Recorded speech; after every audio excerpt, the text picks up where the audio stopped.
할렐루야. 오늘 성령 강림 후 제9번째 주일 예배, 이렇게 여러분과 함께 비대면으로 예배하겠습니다. 다 같이 우리 사도신경으로 신앙을 주님께 고백함으로 주님 앞에 예배드리겠습니다. 나는 전능하신 아버지 하나님 천지의 창조주를 믿습니다. 나는 그의 유일하신 아들 우리 주 예수 그리스도를 믿습니다. 그는 성령으로 잉태되어 동정녀 마리아에게서 나시고 본디오 빌라도에게 고난을 받아 십자가에 못 박혀 죽으시고 장사된 지 사흘 만에 죽은 자 가운데서 다시 살아나셨으며 하늘에 오르시어 전능하신 아버지 하나님 우편에 앉아 계시다가 거기로부터 살아있는 자와 죽은 자를 심판하러 오십니다. 나는 성령을 믿으며 거룩한 공교회와 성도의 교제와 죄를 용서받는 것과 몸의 부활과 영생을 믿습니다. 아멘. 우리 다 같이 교독문 62번 시편 143편을 교독하겠습니다. 교독문 62번입니다. 시편 143편. 여호와여, 내 기도를 들으시며 내 간구에 귀를 기울이시고 주의 진실과 의로 내게 응답하소서. 주의 종에게 심판을 행하지 마소서. 주의 눈 앞에는 의로운 인생이 하나도 없나이다. 원수가 내 영혼을 핍박하며 내 생명을 땅에 엎어서 나로 죽은 지 오랜 자같이 나를 암흑 속에 두었나이다.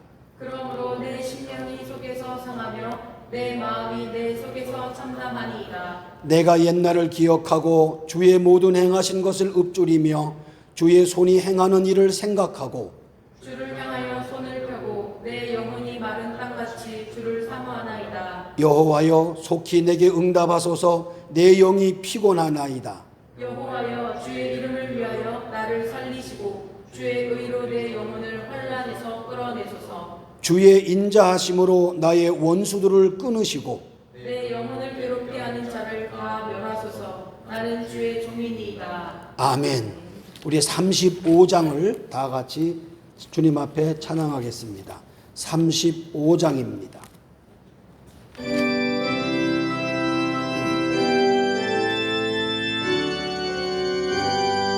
큰 영화로신 주 이곳에 오셔서 이 모인 자들로 주 백성 삼으사 그 중에 항상 계시고 그 중에 항상 계시고 큰 영광 나타내소서. 이 백성 기도와 또 예물드림이 향내와 같으니 곧 받으옵소서. 주 예수 크신 복음을 주 예수 크신 복음을 만 백성 듣게 하소서. 또 우리 자손들 다 주를 기리고 저성전돌같이 기나게 하소서. 주 구원하신 능력을 주 구원하신 능력을 늘 끝날까지 주소서. 주 믿는 만민이 참 진리 지키며 예성도들 같이 주 찬송하다가 저 천국보 좌앞에서 저 천국보 좌앞에서 늘 찬송하게 하소서. 아멘.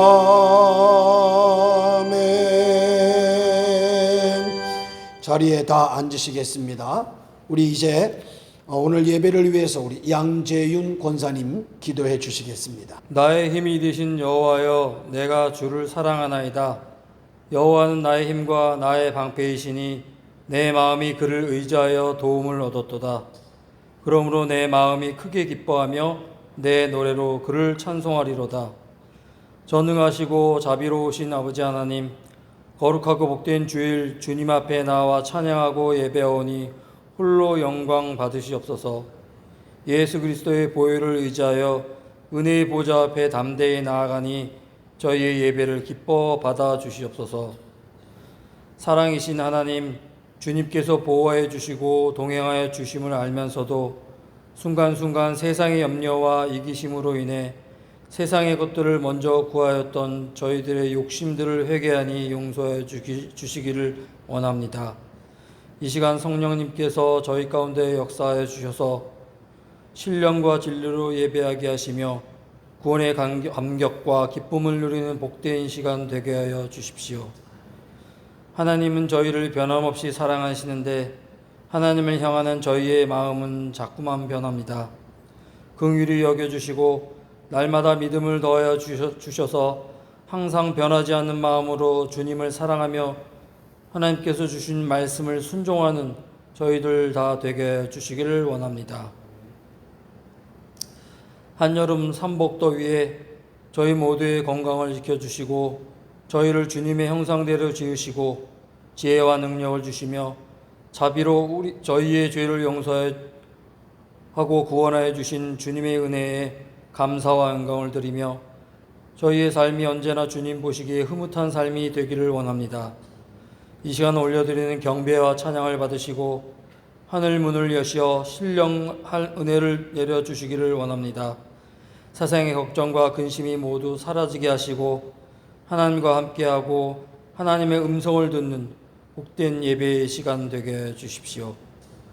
지속되는 코로나 감염으로 저희의 일상이 제한되고 있지만 올 하반기에는 완전히 소멸되어 일상으로 돌아와 교회와 주님을 더욱 가까이에서 섬기며 함께 모여 예배드리고 기도하고 교제하며 하나님의 음성을 듣게 하시고 하나님의 뜻에 맞춰 살아가는 저희가 되게 해 주시옵소서.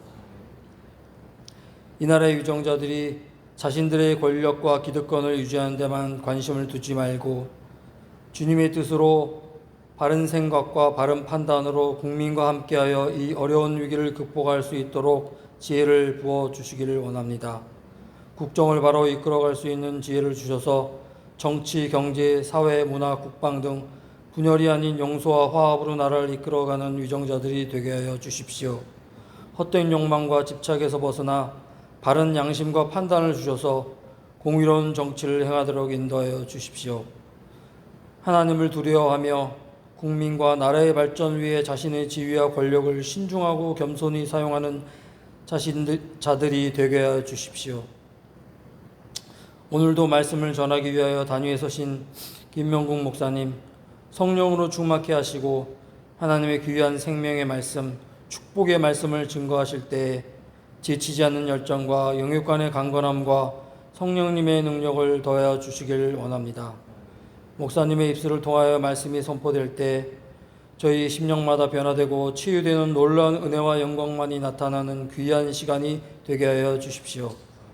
또한 이 더위 우리 모두의 건강을 지켜주시고 원치 않은 질병으로 고통받는 성도들 하나님께서 창조하신 그 능력의 손으로 온전케 하여 주시며 가정과 직장과 사업장마다 주님의 크신 축복의 은혜로 맡겨진 일들의 그 소임을 온전히 다해 주시길 원합니다. 이 모든 말씀 예수 그리스도의 이름으로 기도드립니다. 아멘. 우리 다 같이 찬송 한 장 우리 더 부르십시다. 우리 400장을 찬송하겠습니다. 400장.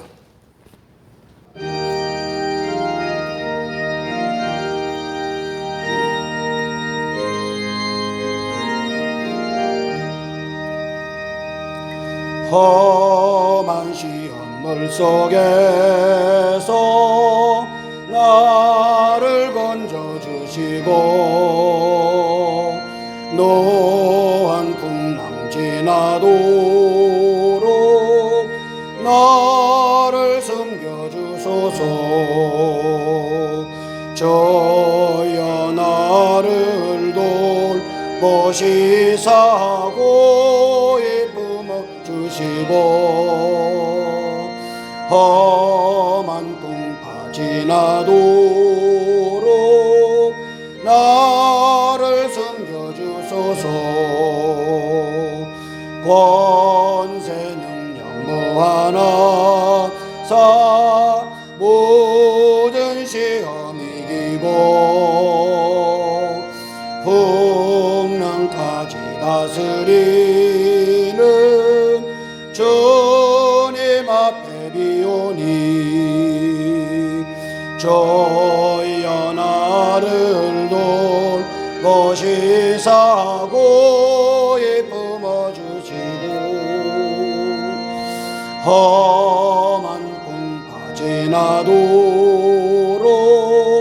나를 숨겨주소서. 죄악 길에 빠진 이 몸 깜깜한 내매며 벌어진 나의 원 들으소서. 내 주여 저여 나를 돌보시사 고이 품어주시고 험한 풍파 지나도록 나를 숨겨주소서. 아멘. 하나님 말씀을 보겠습니다. 하나님의 말씀은 시편 34편 15절부터 18절까지 말씀을 보겠습니다. 구약성경 826페이지 시편 34편 15절부터 18절까지 말씀입니다. 우리 다 같이 목소리 맞추어 함께 읽습니다. 시작. 여호와의 눈은 의인을 향하시고 그의 귀는 그들의 부르짖음에 기울이시는도다. 여호와의 얼굴은 악을 행하는 자를 향하사 그들의 자취를 땅에서 끊으려 하시는도다.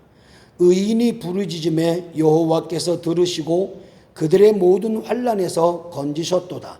여호와는 마음이 상한 자를 가까이 하시고 충심으로 통회하는 자를 구원하시는도다.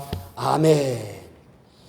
할렐루야. 오늘 7월 마지막 주일을 맞이하여 코로나19의 확산세로 비대면 예배로 비록 여러분들 가정에서 또는 이렇게 유튜브로 예배를 드리지만 신령과 진정으로 함께 예배드리는 사랑하는 모든 성도 여러분들에게 우리 하나님의 한없는 사랑과 축복이 언제나 함께 하시기를 주님의 이름으로 간절히 축원합니다. 우리 가족끼리 한번 인사 한번 할까요? 주님의 사랑으로 당신을 사랑합니다. 시작. 주님의 사랑으로 당신을 사랑합니다. 여러분, 우리가 오늘 읽은 성경 본문 말씀 시편 34편 말씀을 그 제일 먼저 그 34편이라고 쓴 옆에 보면 표제어가 좀 특별해요. 뭐라고 썼냐면 이렇게 썼습니다. 다윗이 아비멜렉 앞에서 미친 채 하다가 쫓겨나서 지은 시라고 기록되어 있습니다. 이 시편의 배경을 비교적 분명하고 구체적으로 밝히고 있는 말씀이 사무엘상 21장 10절로 15절의 말씀이에요. 그 배경을 잠시 보면 다윗은 매우 두려운 상황에 있었습니다. 다윗이 블레셋의 명장으로 알려진 나아만을 물맷돌 한 방으로 물리치자 당시 이스라엘 백성들은 세월이 흐르면 흐를수록 다윗에게 집중하기 시작하고 사울 왕은 이런 모습에 시기와 질투가 나서 결국은 다윗을 죽이려고 굳은 결심을 합니다. 그런데 그 사실을 다윗의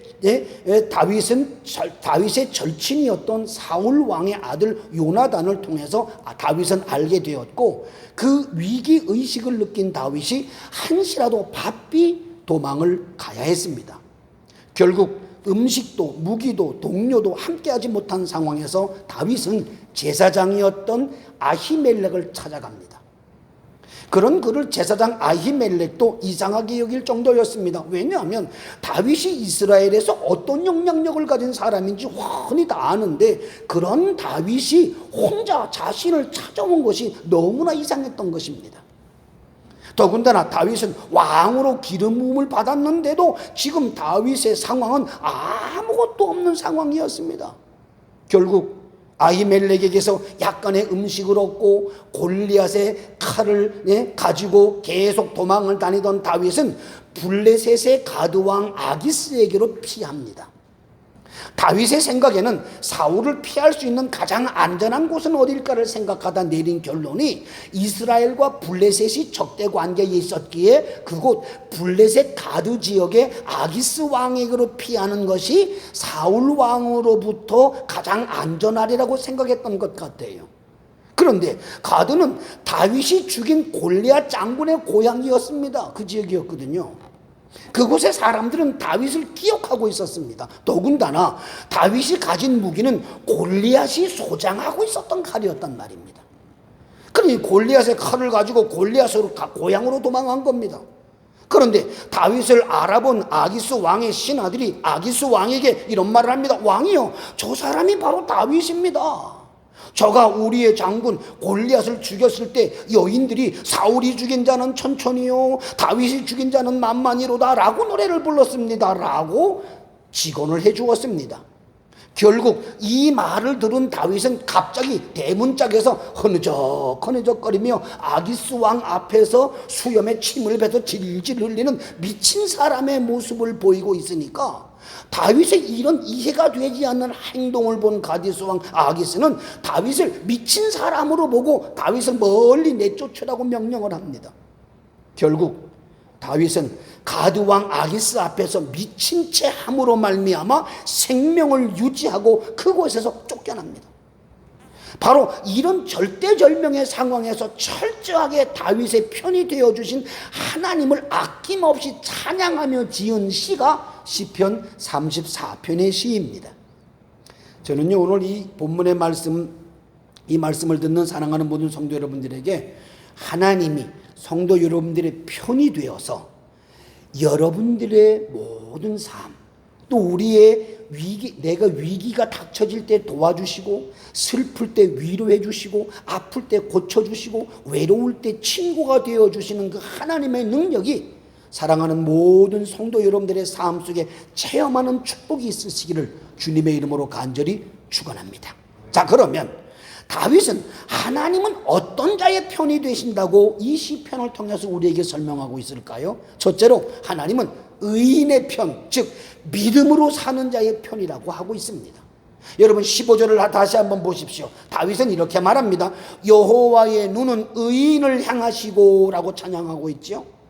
하나님은 학벌이 좋은 자의 편이 아니시고, 권세 있는 자, 명예가 높은 자, 재물이 많은 자, 잘생긴 사람, 키가 크고 덩치가 좋은 사람의 편이 아닙니다. 하나님은 오직 의인의 편이시라고 우리에게 분명히 성경은 말하고 있습니다. 그런데 오늘 본문이 말하고 있는 의인이란 의롭게 살려고 노력하는 자, 다시 말하면 나 혼자의 힘으로는 의로워질 수 없어서 예수를 믿음으로 의롭게 살려고 하는 자를 말하는 거예요.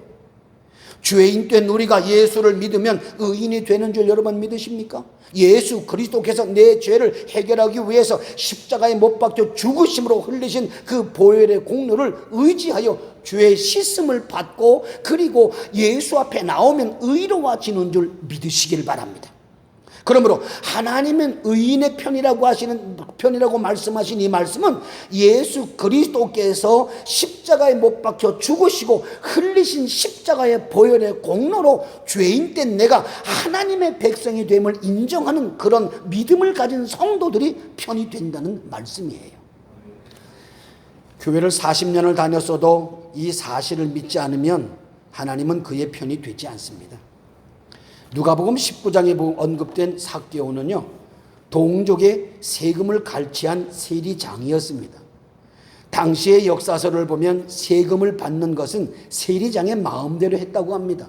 그래서 세리장이 어떤 이에게는 2배를 넘게 받고 어떤 이는 3배를, 심지어 어떤 사람에게는 4배나 되는 세금을 자기 마음대로 정하고 갈취했다고 해요. 왜냐하면 당시의 법이 세리들이 세금을 얼마를 거두는가를 조사하는 것이 아니라 로마 정부의 정한 세금의 일정 금액만 로마의 정부에 납입하기만 하면 되었기 때문이라는 것이죠. 그러나 세리장 마음대로 세금을 받아먹는 거예요.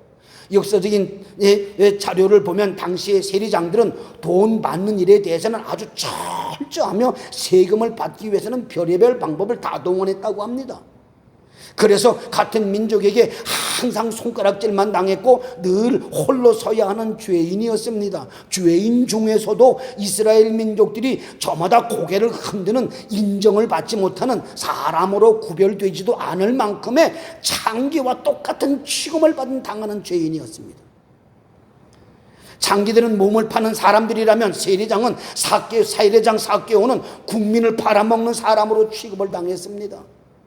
그런데 그가 의인이 되었다. 어떻게 의인이 되었습니까? 예수를 만났고, 그리고 그는 자신의 잘못 살아온 과거를 회상하면서 이런 고백을 합니다. 주여 보시옵소서, 내 소유의 절반을 가난한 자들에게 주겠사오며 만일 네 것을 토색한 일이 있으면 4배를 갚겠나이다 라고 말합니다. 이가 이렇게 고백한 것을 보면 가장 많이 세금을 받았던 기억이 로마 정부에 상납해야 할 금액의 4배 정도는 받았던 것이 기억으로 떠오른 모양이에요.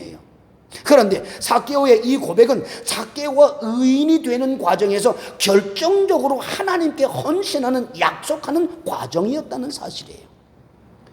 삭개오의 변화되는 이 사건을 잘 살펴보면 삭개오의 변화되는 것은 예수님이 시켜서 한 일이 아닙니다. 누가 강요한 사실도 없었습니다. 단지 그는 뽕나무 위에서 예수님을 2 눈으로 똑똑히 보았고 믿고 스스로 뉘우쳤습니다. 그리고 자신의 잘못과 죄를 인정하고 철저하게 회개함으로 하나님의 백성이 되는, 즉 의로워져 가고 있는 모습을 볼 수 있지 않습니까? 그런데 이때 예수님의 반응은 어떻습니까? 누가복음 19장 9절의 말씀에는 이렇게 말합니다. 예수께서 이르시되 오늘 구원이 이 집에 이르렀으니 이 사람도 아브라함의 후자손이로다 라고 말하고 있습니다. 보십시오. 모든 이스라엘 사람들이 죄인 중에 최고의 죄인, 동족의 피를 갈취해 먹는 그런 삭개오에게 아브라함의 자손이라고, 그가 의로워졌음을 선포하고 있지 않냐 말입니다. 주 안에 사랑하는 성도 여러분, 우리들은 코로나라고 하는 사상 초유의 힘든 상황 가운데에서도 2021년을 맞이했고 철저한 하나님의 보호하심 속에서 지난 7개월을 주님의 은혜 가운데 달려왔습니다. 하지만 우리들의 생명이 다하는 그날까지 전능하신 여호와 하나님은 오직 우리 편이 되어주시기를 원하고 계십니까? 자, 그러면 우리가 어떻게 하면 될까요? 이렇게 하십시오. 버림받은 삭개오처럼 예수님을 만나십시다. 그리고 기도로, 말씀으로, 그리고 예수님을 만나고, 그리고 이젠 우리의 의로워진 모든 모습을 삭개오가 재산의 절반을 믿음으로 가난한 자를 위해 내어놓겠다고 하고 네 것을 토색한 것이 있으면 4배를 갚겠다고 구체적인 행동을 보인 것처럼 우리들도 구체적인 어떤 결심과 신앙의 행동을 하나님께 헌신할 수만 있어야 합니다. 여러분, 그렇습니다. 우리에게 구원받은 감격이 있다면 그 감격이 반드시 행동으로 나타나야만 합니다. 또한 의로워졌으면 의로워진 것에 대한 행동이 구체적으로 우리의 삶 속에 열매로 나타나야 된다는 말입니다. 우리는 예수 그리스도께서 십자가에 못 박혀 죽으심으로 내 죄가 사함을 받았고 십자가에서 흘리신 보혈의 공로로 우리들은 의로워졌습니다. 그렇다면 거기에 따르는 구체적인 변화가 있어야 되지 않겠습니까? 어떤 변화가 있어야 할까요? 우리가 하는 말이 변해야 됩니다.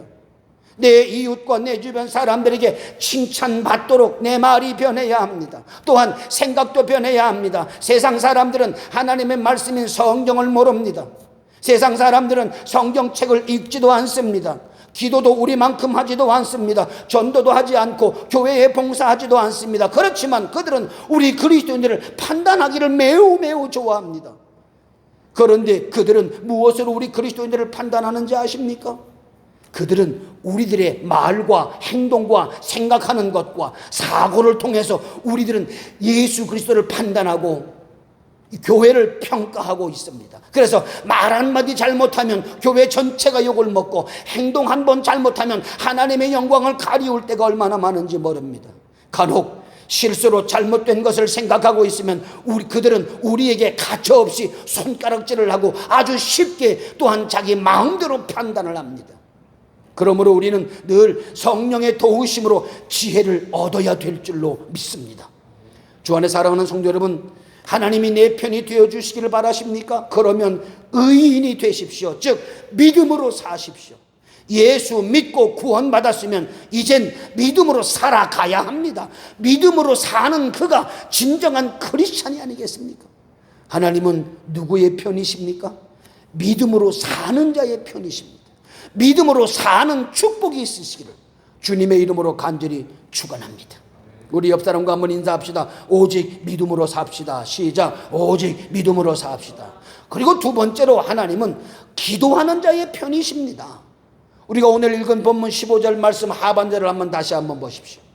그 귀는 저희의 부르짖음에 기울이시는도다라고 말씀하고 있지 않습니까? 성도가 드리는 기도는 하나님의 마음을 움직이게 하는 힘이 있습니다. 그래서 하나님은 간구하는 성도들의 기도를 들으시고 그의 편이 되어주지 않고는 견딜 수가 없어서 반드시 우리의 편이 되어주신다는 말씀입니다. 세기의 목사님으로 알려진 빌리 그레함 목사님은 이런 말을 남겼죠. 기도는 아침에 열쇠요 저녁에 자물쇠라고 말입니다. 그러므로 기도하는 자가 아침을 힘차게 열 수 있고 기도하는 자만이 하루를 보람있게 은혜있게 감사함으로 닫을 수 있다는 말입니다. 성경에 기록된 기도의 사람 하면 여러분 생각나는 인물이 있습니까? 저는 남유다의 13대 왕이었던 히스기야 왕이 생각이 납니다. 그는 병이 들어 죽을 날만 기다리고 있었던 사람이에요. 가자나 아파 죽겠는데 선지자인 이사야가 느닷없이 그에게 나타나서 하는 말이 너는 집을 정리하라고 네가 죽고 살지 못하리라고. 이 말은 내 말이 아니라 하나님이 직접 내게 하신 말씀이라고 선포를 하고 떠나는 거예요. 여러분 이거 끝난 거 아니에요? 이 정도면. 그런데 히스기야 왕은 이사야에게 그 말을 듣자마자 바로 이사야에게 이 충격적인 말을 듣고 곧바로 기도합니다. 열왕기하 20장 20절의 말씀을 보면 히스기야가 낯을 벽으로 향하고 여호와께 기도합니다. 그것도 통곡하며 기도합니다. 결국 하나님께서는 히스기야 왕의 기도를 들으시고 히스기야의 생명을 돌이키시고 거두어 가겠다고 하시는 그 계획을 바꾸십니다.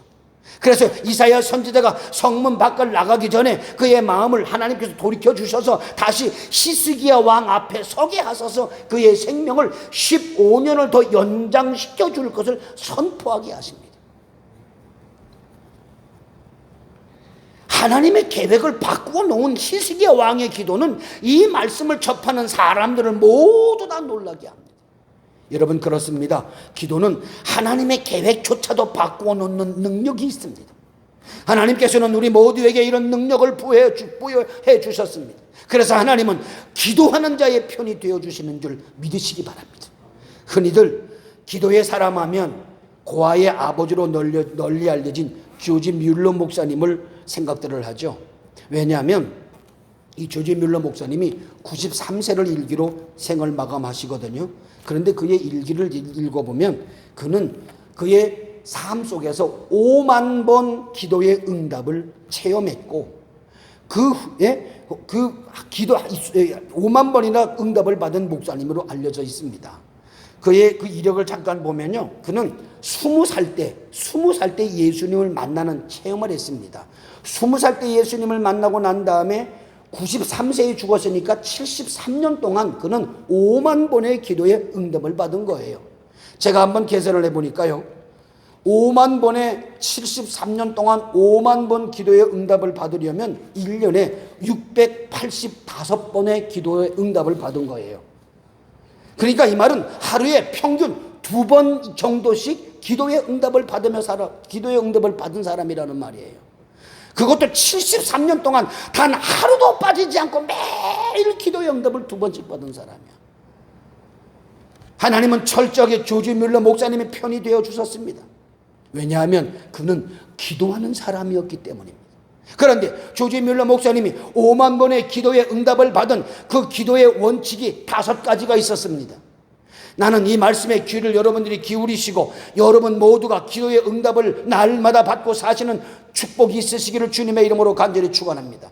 그가 말한 기도의 응답, 5만 번이나 기도의 응답을 받은 5가지 원칙은, 첫째로 축복에 대한 모든 주권의 유일한 근거가 주 예수 그리스도의 공로와 중보라는 것을 전적으로 확신하며 기도해야 된다고 말하고 있습니다.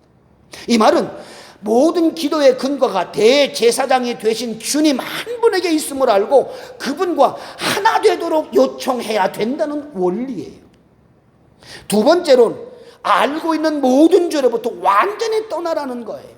만일 우리가 내 마음속에 죄를 품으면 하나님께서는 기도를 듣지 않으실 것이기 때문이라는 말이죠. 만약에 죄가 있음에도 하나님께서 우리의 죄 기도를 응답하신다면 죄를 인정하는 결과를 초래하기 때문이라는 것입니다. 그래서 시편 66편 18절을 여러분 보면 내가 나의 마음에 죄악을 품었더라면 주께서 듣지 아니하시리라고 분명하게 우리에게 말하고 있거든요.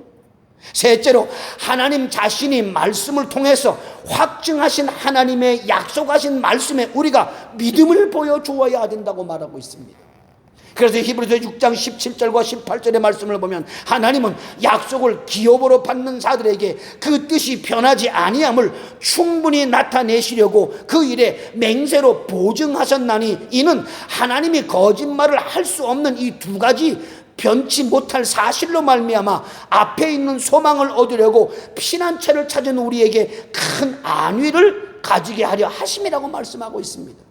뿐만 아닙니다. 히브리서 11장 6절의 말씀을 보면 믿음이 없이는 하나님을 기쁘시게 못하나니 하나님께 나아가는 자는 반드시 그가 계신 것과 또한 그가 자기를 찾는 자들에게 상 주시는 이심을 믿어야 할지니라고 분명하게 기록하고 있습니다. 즉 하나님이 살아계신 것처럼 그 말씀도 생명력이 있기에 그 약속의 말씀을 굳게 신뢰하고 간구할 때 상을 주신다는 말씀입니다. 그리고 4번째로 하나님의 기쁘신 뜻을 따라 간구해야 된다 그랬습니다. 이 말은 자신이 하나님께 하는 기도의 동기가 순수하도록 해야 된다는 말입니다. 특히 육신의 정욕을 위하여 하나님의 선물을 함부로 구해서는 안 된다는 것입니다. 그래서 야고보서 4장 3절의 말씀을 보면 구하여도 받지 못하면 정욕으로 쓰려고 잘못 구하기 때문이라고 야고보 장로님은 말하고 있지 않습니까? 그리고 마지막 5번째로 계속 끈질기게 기도해야 된다고 말하고 있습니다. 씨를 뿌린 농부가 추수의 때를 끈기 있게 기다리듯이 그 응답이, 내가 한 기도가 응답이 오기까지 하나님을 굳게 바라고 기다려야 하는 것과 같은 원리라는 말입니다. 그래서 누가복음 18장 1절로 8절의 말씀을 보면 끈기 있게 기도하는 비유를 한 가난한 과부의 비유로 가르쳐 주고 있지 않습니까? 이러한 기도의 원리가 5만 번의 기도 응답을 낳게 한 조지 뮬러 목사님의 기도하는 방법이었습니다. 그렇습니다. 천지 창조 이후로 오늘날까지 하나님은 언제나 기도하는 사람의 편이었습니다. 아브라함을 한번 보십시오. 그는 기도하는 사람이었습니다. 그래서 그는 아브람에서 아브라함이라는 새로운 이름이 부여될 때 하나님 앞에 엎드려 기도했다고 창세기 17장 3절은 말하고 있습니다. 또 놀라운 것은 아브라함이 그의 조카 롯을 위해서 기도한 결과 하나님은 아브라함을 생각해서 롯을 소돔과 고모라 성의 재앙에서 건져내셨다고 창세기 19장 29절은 말씀하고 있습니다. 하나님은 언제나 아브라함의 편이 되어 주셨습니다. 왠지 아십니까? 아브라함은 기도의 사람이었기 때문입니다. 야곱도 마찬가지입니다. 절대절명의 위기였던 형이 400명의 군사를 거느리고 죽이겠다고 노도의 한을 품고 달려드는 모습에 약복 강가에서 밤이 맞도록 기도한 야곱의 편이 되어주셨고, 형의 마음은 봄 눈 녹듯이 녹이고 형제의 눈물 어린 상봉을 이루는 것을 성경을 통해서 볼 수 있지 않습니까?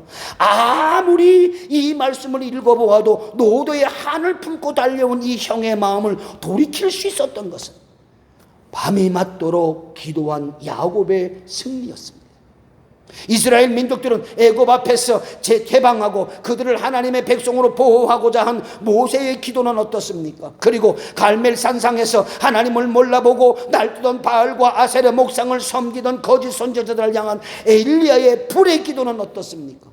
뿐만 아니라 굶주린 사자굴 속에 던져지면서도 결코 굴복당하지 아니한 다니엘의 기도는 또한 어떻습니까? 이런 모든 기도의 사람들의 배경에는 철저하게 하나님이 그들의 편이 되어 주고 있다는 사실을 그들은 확신하고 있었기에 이 모든 역사들이 가능했습니다. 주 안에 사랑하는 성도 여러분, 하나님이 내 편이 되어 주시기를 원하십니까? 그러면 기도하십시오. 반드시 하나님은 기도하는 자의 편이 되어주실 것을 저는 확신합니다. 주 안에 사랑하는 성도 여러분, 하나님은 누구의 편이십니까? 기도하는 자의 편이십니다. 과거에도 그랬고 현재에도 그렇고 미래에도 그렇습니다. 야곱의 기도를 들으신 우리 하나님은 오늘 우리들의 기도를 들으시고 미래에 어떤 후손들의 기도도 들어주십니다. 왜냐하면 하나님은 기도하는 자의 편이시기 때문입니다. 우리 그런 의미에서 옆 사람과 한 번 더 인사합시다. 하나님은 기도하는 당신의 편이십니다. 시작. 하나님은 기도하는 당신의 편이십니다.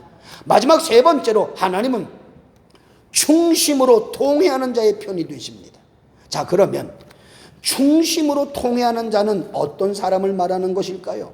물론 본문의 해석은 다윗이 자기 자신을 돌이켜볼 때 죽임당할 수밖에 없는 절대절명의 위기 가운데서 순전한 하나님의 은혜로 새롭게 된 자신의 모습을 보면서 충심으로 통회하는 자의 편이라는 표현을 썼지만, 이 본문에 사용된 충심으로 통회하는 자에 대한 다양한 해석들을 합니다.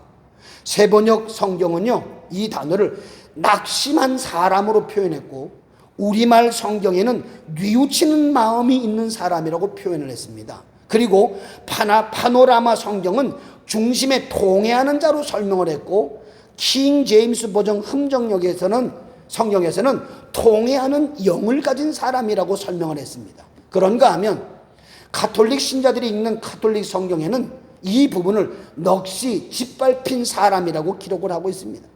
저는 이런 다양한 해석들을 성경 말씀에 적용시켜 참고해 볼 때 한 가지 단어가 생각났습니다. 바로 애통이라는 단어입니다. 여러분, 애통이 무엇입니까? 애통이라는 단어는 예수님이 산상설교를 시작하시면서 팔복에 대한 말씀으로 입을 여셨습니다. 그리고 그 중에 가장 먼저 첫 번째 복을 심령이 가난한 자는 복이 있나니 천국이 그들의 것이미요라고 선포를 하시더니, 곧 이어서 애통하는 자는 복이 있나니 그들이 위로를 받을 것이미요라고 선포를 하셨습니다. 예수님이 말씀하신 애통이란 자기 자신의 모습을 보고 마음이 아파 진정성 있게 슬피 우는 울음을 의미하는 거예요. 중요한 것은 이 애통을 원어로 펜돈테스라고 하는데, 그냥 아무 이유 없이 우는 울음이 아니라 자기 자신을 돌이켜볼 때 있어야 할 것은 하나도 없고 없어야 할 것들로 가득 채워진 자기 자신의 상황을 보고 슬피 우는 눈물을 펜돈테스라고 합니다. 예를 들면 내가 그리스도인으로서 하나님을 사랑하고 이웃을 사랑하고 가족을 사랑하는 마음으로 가득해야 되는데, 그런 사랑의 마음은 전혀 찾아볼 수 없고 세상적인 것들을 사랑하는 마음으로 세상적인 것들로 시기와 질투와 분쟁과 다툼과 쾌락과 음행과 이런 죄악 등등으로 가득 찬 내 마음을 적나라하게 볼 때에 진심으로 회개하며 흘리는 눈물이 바로 펜둔테스, 애통이라는 것입니다. 그래서 우리 예수님도 산상절기를 통하여 애통하는 자는 복이 있다고, 그들은 위로를 받게 될 것이라고 말씀하고 있지 않습니까? 주 안에 사랑하는 성도 여러분, 내 심령에 믿음이 없어 하나님을 기쁘시게 하지 못하는 신앙 때문에 울어보셨습니까? 내 중심에 하나님 사랑하는 마음이 식어져서 예수 그리스도의 십자가의 사건을 아무리 생각해 보아도 눈물 한 방울 흘리지 못하는 강팍해져 버린 내 영혼을 보고 울어보셨습니까? 우리에게 예수 그리스도의 사랑을 전하라고 당신의 몸을 잔인하게 십자가에 못 박아 죽게 하셨는데, 이 예수님께서 흘리신 피를 아무리 생각해 보아도 냉랭해져 버린 내 마음을 보고 통회해 보셨습니까? 우린 이런 마음들을 보고 통회할 수 있어야 합니다. 하나님은 이런 것 때문에 통회하는 자의 편이 되신다는 사실을 믿으시기 바랍니다. 하나님이 내 편이 되어주시기를 원하십니까? 그러면 우리 마음 중심에 있어야 할 것은 없고 없어야 할 것들로 가득 채워진 내 심령을 보고 회개하며 가슴을 찢는 애통하는 마음, 통회하는 마음이 우리에게 있어야만 합니다. 우리 그런 의미에서 오늘 본문의 18절 말씀을 다 같이 우리 한번 큰 소리로 읽고 말씀을 마치겠습니다. 다 같이 한번 읽어봅시다. 여호와는 마음이 상한 자를 가까이 하시고 중심으로 통회하는 자를 구원하시는도다. 아멘. 기도하겠습니다. 은혜로우신 하나님, 오늘 저희들에게 귀하고 복된 날 허락하시고 귀한 말씀을 들을 수 있도록 은혜 주시니 진심으로 감사를 드립니다. 진심으로 우리는 주님이 내 편이 되심을 믿고 그 주님 앞에 나아가는 저희들의 마음을 주님 앞에 온전히 드릴 수 있는 저희들이 될 수 있도록 인도하여 주시옵소서. 여호와는 마음이 상한 자를 가까이 하시고 중심으로 통회하는 자를 구원하신다고 말씀하셨사오니 오늘 들은 이 말씀이 내 삶을 인도하는 귀한 능력의 말씀이 될 수 있도록 주님 인도하여 주시옵소서. 감사와 찬양과 영광을 모두 다 주님께 돌려드리오며 사랑이 많으신 예수님의 이름으로 간절히 축복하며 기도합니다. 아멘. 자, 이 시간 이제 한번 찬송가 우리 305장을 다 같이 우리 찬송하시면서 이제 여러분 헌금하실 텐데, 여러분들 우리 자막 밑으로 나가는 헌금 계좌로 여러분이 헌금해 주시면 되겠습니다. 우리 305장 우리 1절만 찬양하겠습니다.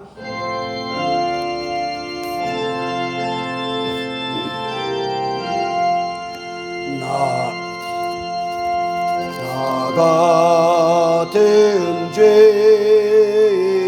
살리신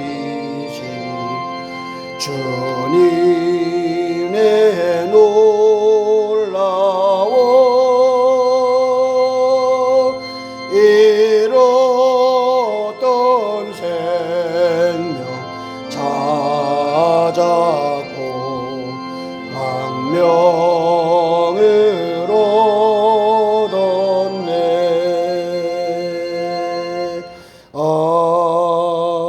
아멘. 우리 헌금기도 주님 앞에 드리겠습니다. 귀한 예물을 주님의 것으로 구별하여 드렸습니다.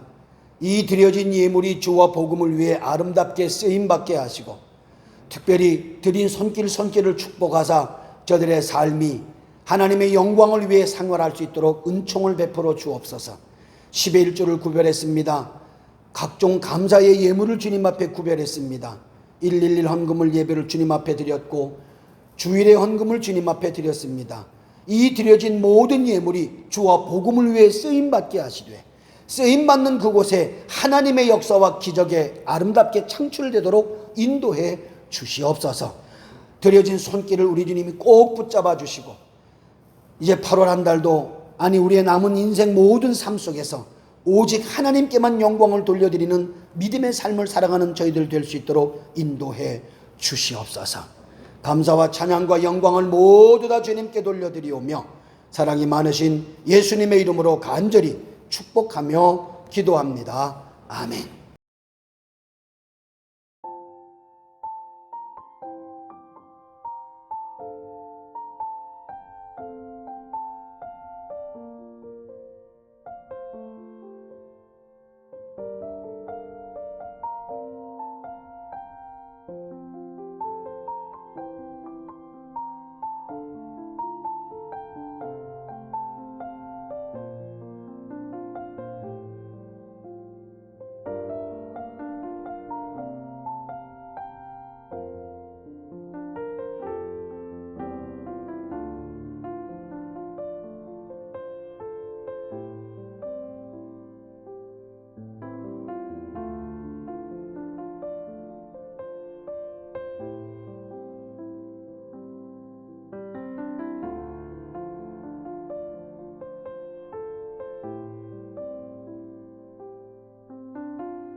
자, 이제 우리 다 같이 우리 7월에 우리 교회 성도들이 외워야 할 하나님의 말씀, 로마서 우리 8장 26절 말씀이죠. 우리 큰 소리로 우리 한번 읽어봅시다. 외워봅시다.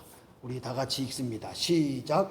이와 같이 성령도 우리의 연약함을 도우시나니 우리는 마땅히 기도할 바를 알지 못하나 오직 성령이 말할 수 없는 탄식으로 우리를 위하여 친히 간구하시느니라. 아멘.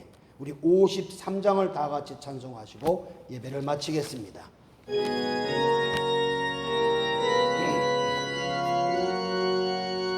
성전을 떠나가기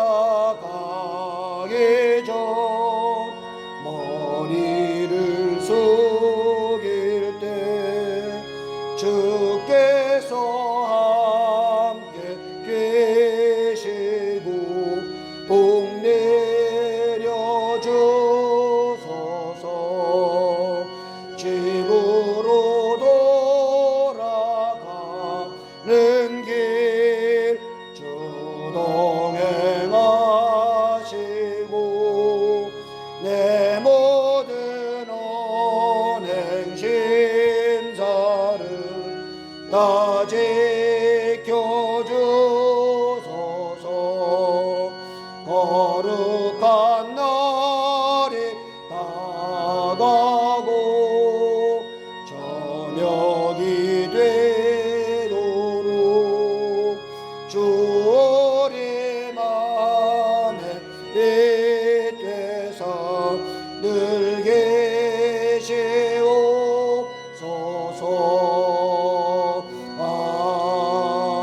아멘. 기도하겠습니다.